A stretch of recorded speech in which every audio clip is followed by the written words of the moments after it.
Bonjour et bienvenue sur Gentleman Lifestyle. Je m'appelle Wood. Aujourd'hui, on va voir tout ce qui concerne les parfums. En l'occurrence, comment les choisir. C'est parti.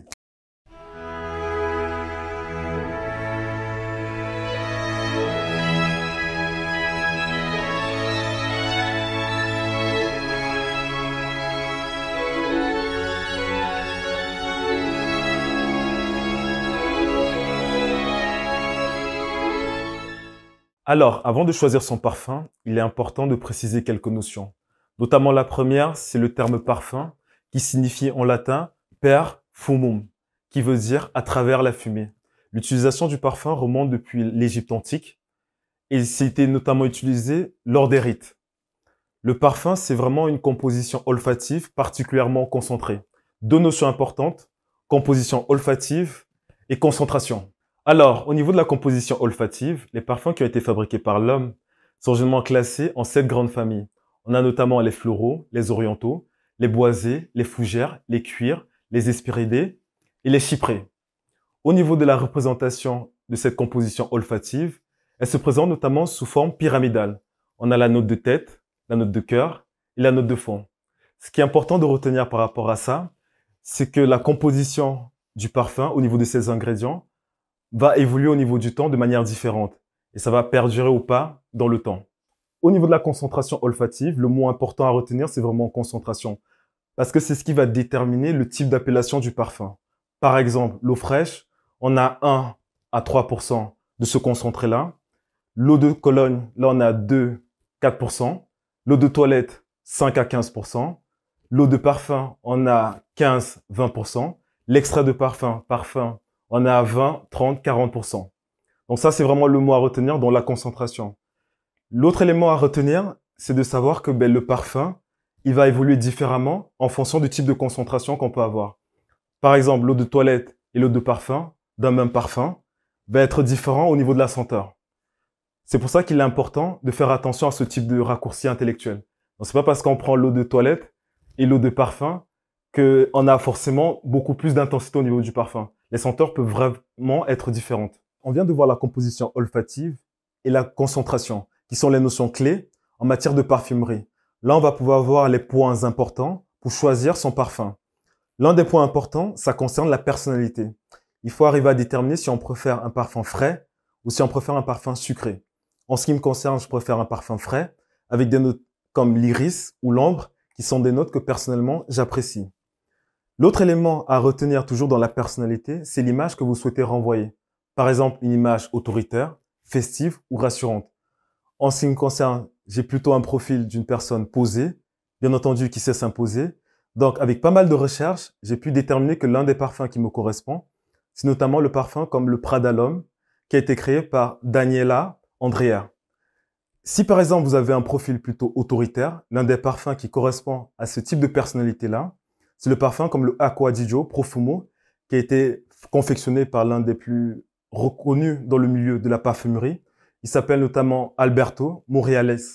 Deuxième point à retenir lorsqu'on veut choisir son parfum, ça concerne le prix. Il est important de décorréler le prix par rapport à la senteur présumée du parfum. Le prix peut parfois être dispendieux par rapport à la senteur du parfum. Il peut être à un prix abordable et sa senteur très agréable. A contrario, le parfum peut être très cher et la senteur ne nous correspond pas forcément. L'autre élément à retenir aussi en matière de prix, c'est la différence qu'on peut avoir par rapport aux parfums de niche d'un côté et les parfums de maison de mode.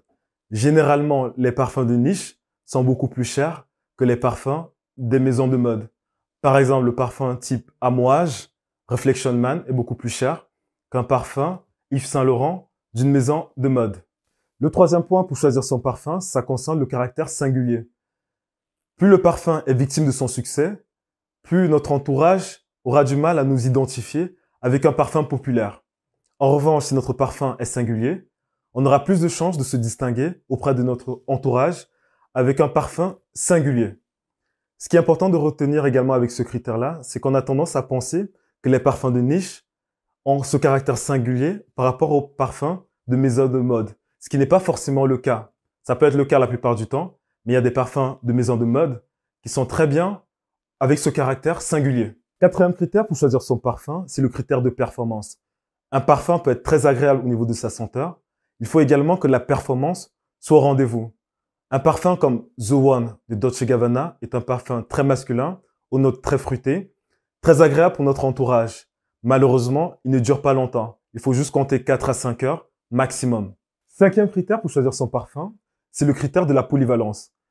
Il est toujours agréable d'avoir un parfum qui puisse s'adapter dans n'importe quelle situation. En revanche, lorsque le parfum est polyvalent, il n'est pas optimal pour une situation bien spécifique. C'est le cas notamment pour le Dior Sauvage ou le Bleu de Chanel ou encore le Why de Yves Saint Laurent. Donc, il vaut mieux tenir compte de ce critère qu'est la polyvalence lorsqu'on veut faire le choix de notre parfum. Une fois qu'on a défini les critères pour choisir son parfum, il est important de l'évaluer. La première méthode dans cette évaluation, ça va être le fait d'obtenir un échantillon. C'est vraiment l'étape primordiale avant de procéder à l'acte d'achat, sous peine de s'en souvenir financièrement. La deuxième méthode dans l'évaluation, ça va être le fait de tester le parfum sur la peau. Tout simplement parce que d'une peau à l'autre, le pH est différent. En conséquence, la senteur sera différente. Troisième élément, ça va être le fait d'évaluer le parfum dans la durée. En fait, c'est de suivre son évolution dans le temps. Parce que, comme on l'a vu précédemment, au niveau des notes du parfum, ça va évoluer dans le temps. Donc, il faut vraiment s'assurer que chaque note du parfum, on l'apprécie. Donc ça, c'est vraiment les éléments à garder à l'esprit. Ah oui, très important. Il ne faut pas acheter un parfum à 200 ml tout de suite. Tout simplement parce qu'il peut arriver qu'on apprécie un parfum à l'instant ou lorsqu'on le porte plusieurs fois. Mais à partir d'un certain moment, ce parfum commence à nous répulser. Et on se retrouve avec toute une bouteille de parfum qu'on ne pourra pas utiliser. Donc, il vaut mieux se réfugier sur un parfum à 100 ml, voire en dessous. Tout simplement parce que c'est plus pratique, notamment lorsqu'on doit prendre l'avion. Ou encore, lorsqu'au final, on se rend compte que le parfum ne nous satisfait pas. Dans ce cas, effectivement, on aura eu un avantage économique à ne pas prendre tout un flacon de 200 ml. Somme toute, le parfum reste un sujet subjectif. Le plus important, c'est de prendre plaisir à le porter et surtout à partager l'expression de sa personnalité. La prochaine fois, on verra comment appliquer son parfum et également comment le conserver. Si vous avez apprécié cette vidéo, n'hésitez pas à la liker, à la partager, à marquer en commentaire ce que vous en avez pensé.